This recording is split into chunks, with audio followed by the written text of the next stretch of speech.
In this video, I'm going to show the image of why you need DC offset cancellation. Let's understand what the DC offset image is from a simplified differential amplifier. As we discussed in the Y differential video, the ground reference will be in the mid-rail as shown in the input signal Vin, which does not have any DC offset at the amplifier input.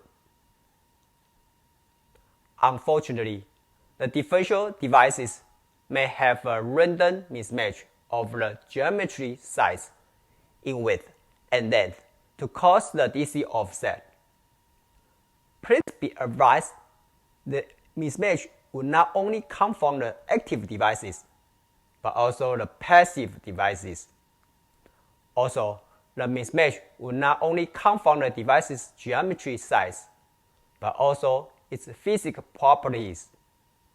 The size mismatch image here just provides you an intuitive image that the mismatch is unavoidable from the manufacturing.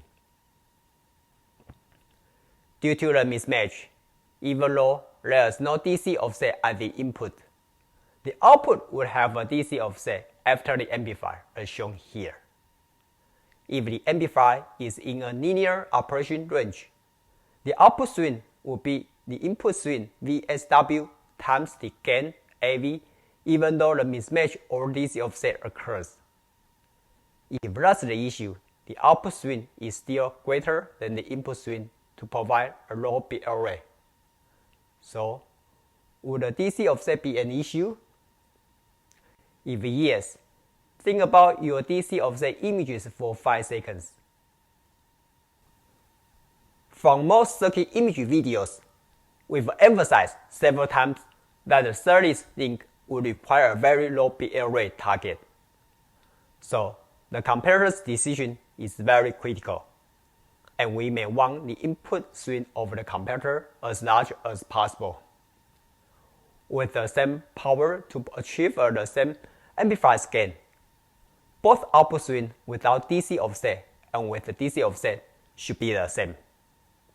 But the swing is relative to the offset voltage VOS. Would that relative to the bit array? Think about your comparator's decision images for 5 seconds. No, the swing relative to the offset voltage VOS does not matter, and the swing relative to the ground, which is the decision threshold in a differential signal, will dominate the bit array. As you can see, owing to the zero DC offset, the decision swing at the top will be the same swing, but decision swing at the bottom will reduce a lot due to the DC offset. In this case, the logic 0 has less noise margin since the decision swing is little. With the same probability of the logic 1 and logic 0 of the input data pattern, the logic 0 will be mistaken to be the logic 1 easily, and that dominates the bit array. According to the decision image, you may know why the DC offset could be an issue, but how do you reduce it? Before knowing how to reduce the offset, let's see the relationship between the gain and output offset of the amplifier.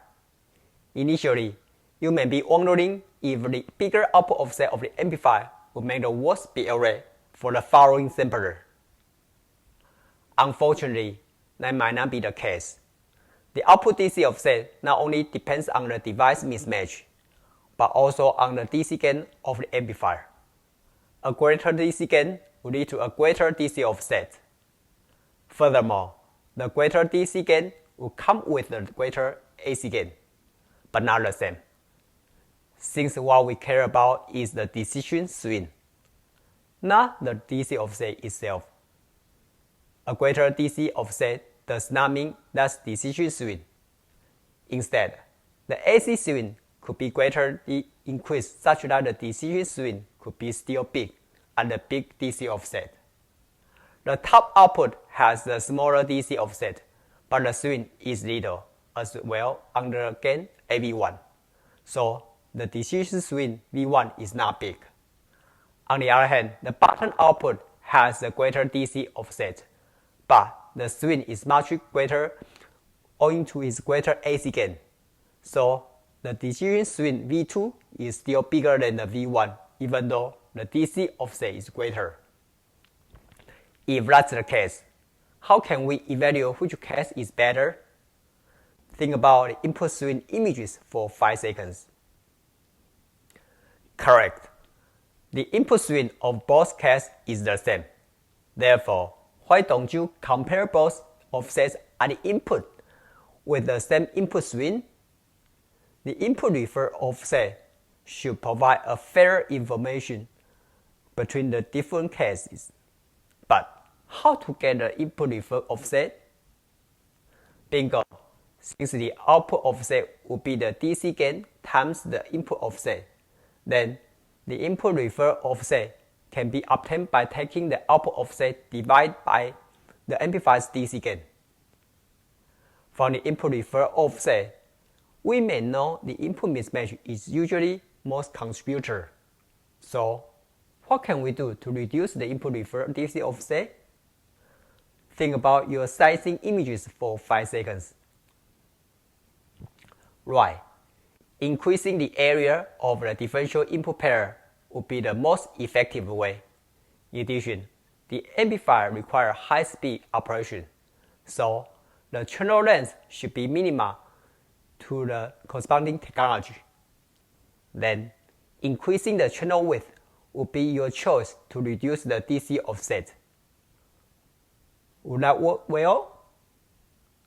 If not, what's the issue? Bingo!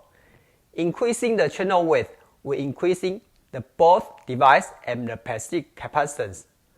If the R is the same, the RC time constant bandwidth would drop. Then the operation speed of the amplifier would decrease. In other words, the bandwidth could be kept by reducing the R if the C was increased by increasing the current. Therefore, increasing the channel width to reduce the DC offset would sacrifice the speed or power. Since this would not be a good design practice, what would you do? Think about your feedback images for 5 seconds. Correct. As we know, negative feedback can create a few circuit impairments. So, a simple DC feedback image shows you how the offset cancellation was done. Since the cancellation was done in a DC voltage, an RC filter with a very low bandwidth is sufficient. But the feedback loop requires a high gain of the AFE feedback amplifier to provide the correction precision at the input refer offset. How's the DC feedback operation? Think about the circuit images for 5 seconds. Initially, the feedback loop is not established yet, and is in open loop with only the feed-forward amplifier as before. So the output offset VOS out is big and filtered out by the low-pass filter. Then the feedback amplifier will settle down and send the feedback offset information VOS FB to the input, such that cancel the input offset of the feed-forward amplifier.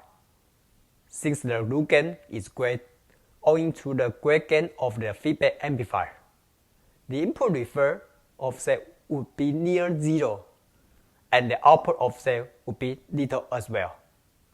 Again, the negative feedback would neutralize the imbalance by means of the high loop gain property. Lastly, with the aid of the DC offset cancellation, the comparator would achieve a very low BL rate without increasing the front-end amplifier's power or sacrificing its speed.